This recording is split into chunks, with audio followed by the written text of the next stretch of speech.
થોડા દિવસો પહેલા વાંકાનેરમાં નકલી ટોલનાકાનો મામલો સામે આવ્યો હતો। આ અંગે પોલીસની તપાસમાં જેરામ પટેલના પુત્રની સંડોવણી સામે આવી છે।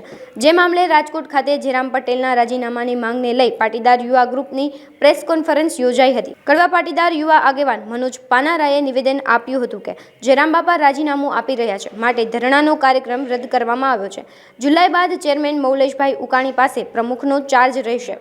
સમગ્ર ગુજરાતની અંદર અને દેશની અંદર જે એક વિષય ચાલતો હતો કે ડુપ્લિકેટ ટોલ નાકું ઊભું કરીને જે પ્રકારે સરકારની તિજોરીમાં બાખોરું પાડવાનું ઉમિયા મંદિર સિત્સરના પ્રમુખના દીકરા કરી રહ્યા હતા, એ વિષયને લઈને પાટીદાર યુવાનોએ એમની રાજીનામાની માંગણી કરેલી અને 6 તારીખે સિત્સર મંદિરના તમામ ટ્રસ્ટીઓની મિટિંગ થયેલી। એ મિટિંગની અંદર સર્વાનુમતે જે ઠરાવ કરવામાં આવ્યો છે, એ ઠરાવ એ પ્રકારનો છે કે જેરામભાઈ 75 વર્ષ આવતા 4-6 મહિનામાં પૂર્ણ કરે છે અને એ 4-6 મહિનામાં રાજીનામું આપી દેશે અથવા તો એમને નિવૃત્ત કરવામાં આવશે। પ્રમુખ તરીકે પણ એ નિવૃત્ત થશે, સાથે સાથે ટ્રસ્ટી તરીકે પણ એ નિવૃત્ત થશે।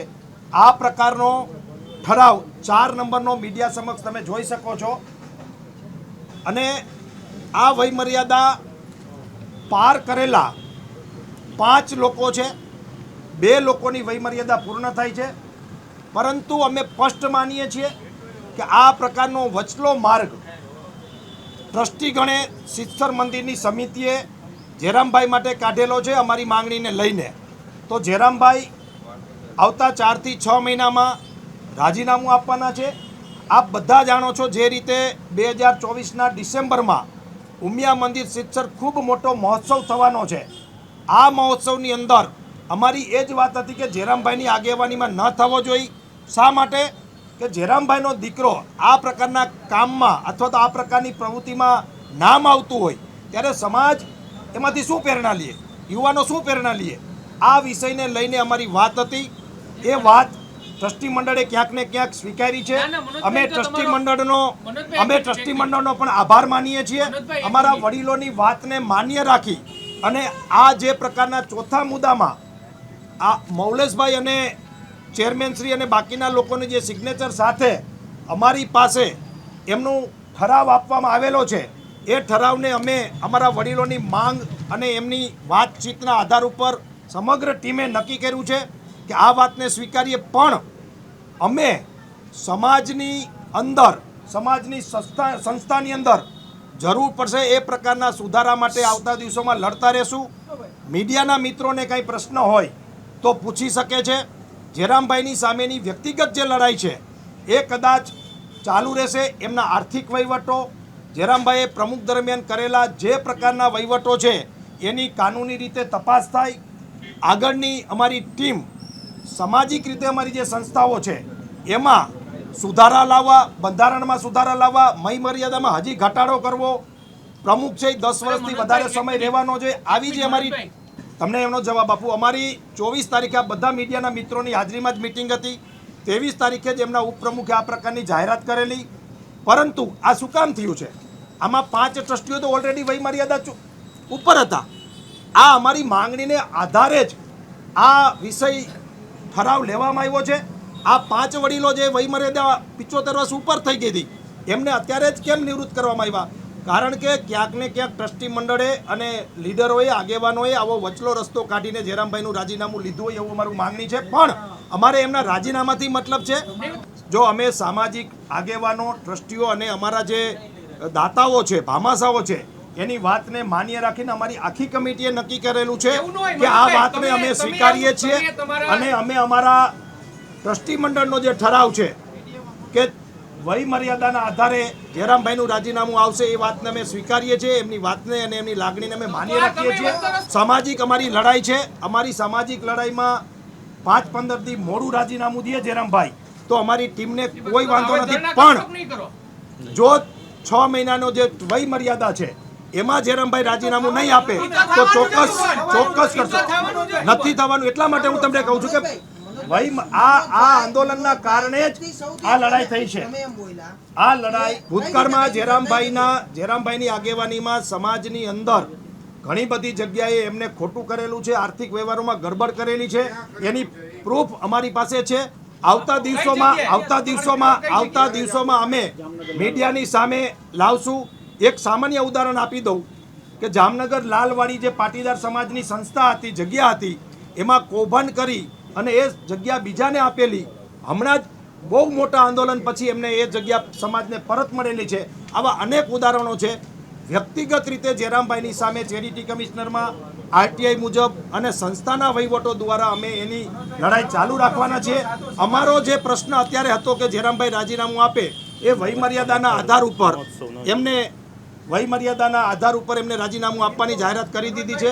અને અમારી મુખ્ય માંગણી એ હતી કે 2024નો જે મહોત્સવ છે એ જયરામભાઈના પ્રમુખ પદ ઉપર ન થવો જોઈએ. પરંતુ સ્પષ્ટપણે આ ઠરાવમાં કહેવામાં આવ્યું છે કે મૌલેશભાઈ ઉકાણીના આગેવાનીમાં, ચેરમેનશ્રીની આગેવાનીમાં આ મહોત્સવ થવાનો છે. એટલે હાલ પૂરતું અમે અમારી માંગણી જે છે એ સંતોષાની છે એવું માની અને હાલ પૂરતી અમે અમારી લડાઈને આ મુદ્દા પૂરતી સ્થગિત કરીએ છીએ. આગામી અમારી લડાઈ છે સંસ્થાઓમાં કે ભાઈ વયમર્યાદા હજી ઘટાડવી જોઈએ, પ્રમુખ પદ કાયમી ન હોવા જોઈએ, એમની એક ટાઈમ લિમિટ હોવી જોઈએ, મહિલાઓને આ ટ્રસ્ટી મંડળમાં પ્રતિનિધિત્વ મળવું જોઈએ, યુવાનોને મળવું જોઈએ, ડૉક્ટર, વકીલો, પત્રકારો, લેખકો, ખેડૂતો એવા લોકો, માત્ર ઉદ્યોગપતિ નહીં, બુદ્ધિજીવીઓ લોકો પણ આ સંસ્થામાં ટ્રસ્ટી તરીકે આવવા જોઈએ. આવી જે અમારી આગામી માંગણીઓ છે એ ચાલુ રાખશું. સમાજની અંદર સરવાળે સમૃદ્ધિ વધે, સુખ વધે, શાંતિ વધે અને સમાજની ઉન્નતિ થાય એની લડાઈ આગામી દિવસોમાં લડતા રહેશું. બાકીની વાત થોડી જિજ્ઞેશભાઈ કરશે. અમે એક પણ ટ્રસ્ટમાં જોડાયેલા નથી ને અમારી લડાઈ ક્યાંય જોડાવા માટેની છે જ નહીં. અમે પાટીદારના દીકરા છીએ, પાટીદારના દીકરા છીએ. અમારી સંસ્થા છે, અમારા વડીલોનું એમાં લોહી રહેણાનું છે. અમારા બધા જ પરિવારોએ એમાં આર્થિક મદદ કરેલી છે, જેની જેવડી કેપેસિટી એ પ્રમાણે. જરૂરી નથી કે ટ્રસ્ટી હોય તો જ એમાં પ્રશ્ન ઉઠાવી શકાય.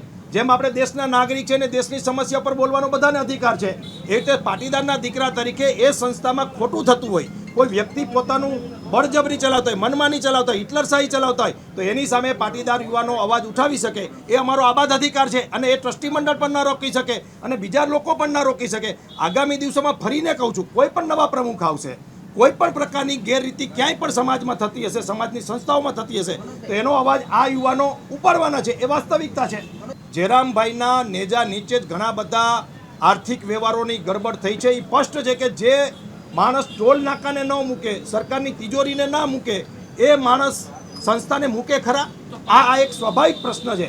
એટલે તો આ લડાઈ ઉપાડી હતી અને 6 મહિનામાં એનું જો નહીં આપે તો ફરી મીડિયાના માધ્યમથી કહીએ છીએ એ અમારો તમારી સાથેનો સહમત સાથેનો પ્રશ્ન જ છે. અને અમારો આ વાત સાથે અમે તમારી સહમત છીએ કે આપવી તો કાલે જ લેવું જોઈએ, સંસ્થાએ રાજીનામું કાલે જ લઈ લેવું જોઈએ. પરંતુ ક્યાંક ને ક્યાંક વયમર્યાદાનો વચલો રસ્તો કાઢ્યો છે, તો વચલો રસ્તો અમને પણ મંજૂર છે અને સંસ્થાના લીડરોને મંજૂર છે અને અમે સંસ્થાના લીડરોના વચલા રસ્તાને આવકારીએ છીએ. તમને વાંચી સંભળાવું છું કે ઉપરોક્ત વિગતે ઓગસ્ટ 2024માં નિવૃત્ત થનાર ટ્રસ્ટીઓ પૈકી જયરામભાઈ નિવૃત્ત થઈએ તેમનો પ્રમુખશ્રીનો ચાર્જ હાલના ચેરમેન મૌલેશભાઈ ઉકાણી સંભાળશે. ઉપરોક્ત ઠરાવ સર્વાનુમતે મંજૂર કરવાનું ઠરાવવામાં આવે છે. અને આ જે ઠરાવ જે ટ્રસ્ટી મંડળની બેઠક હતી એમાં જયરામભાઈને ગેરહાજર રાખવામાં આવ્યા હતા. એનું અધ્યક્ષસ્થાન મૌલેશભાઈ ઉકાણીએ સંભાળ્યું હતું અને ચેરમેન અને પ્રમુખ તરીકે પણ મૌલેશભાઈ ઉકાણી છે. અમારા બધા સમાજના જે લોકો છે એની અમારી સાથે ડાયલોગ કર્યો છે, ચર્ચા કરી છે અને સમાજની એકતા જળવાઈ રહી, સમાજની સંવાદિતા જળવાઈ રહી, સમાજની અંદર કોઈ વિખવાદ ન થાય કે સમાજની અંદર કોઈ ભાગલા પડ્યા છે એવું પ્રસ્થાપિત ન થાય અને ખૂબ સારી સ્થિતિની અંદર જે મહોત્સવનું ડિસેમ્બરમાં આયોજન છે એ આયોજન થાય એના ભાગરૂપે અમે યુવાનો પણ આજે ટ્રસ્ટી મંડળે ઠરાવ કર્યો છે એને અનુમોદન આપીએ છીએ અને સમર્થન આપીએ છીએ અને તનમન ધનથી ખભે ખભા મિલાવીને સમાજની એકતા માટે અને એ મહોત્સવને સંપૂર્ણ સારી રીતે સફળતાપૂર્વક પાર પડે એમાં અમે સહયોગ આપશું. હજારો લાખો યુવાનો અમારી સાથે છે અને એ તમે સોશિયલ મીડિયા દ્વારા જોઈ શકો છો કે અમારી સાથે ઘણા બધા, પણ અમે સમાજનો અવાજ છીએ. લાલજીભાઈ નોર્થ ગુજરાત એ અમારું પ્રતિનિધિત્વ સોશિયલ મીડિયાનું ભરતભાઈ સંભાળતા હતા એટલે એ કરતા હતા. લાલજીભાઈનો પ્રશ્ન છે તો લાલજીભાઈ સુધી આ ચોથો નંબરનો મુદ્દો પહોંચાડી દેજો. ભાઈ સમાજ લઈ લેવાના મુદ્દા હતા પણ મધ્યમ સમજો, લોકશાહી છે, મધ્યમ માર્ગ બધાએ સ્વીકારવો પડે અને કાઢવો પડે.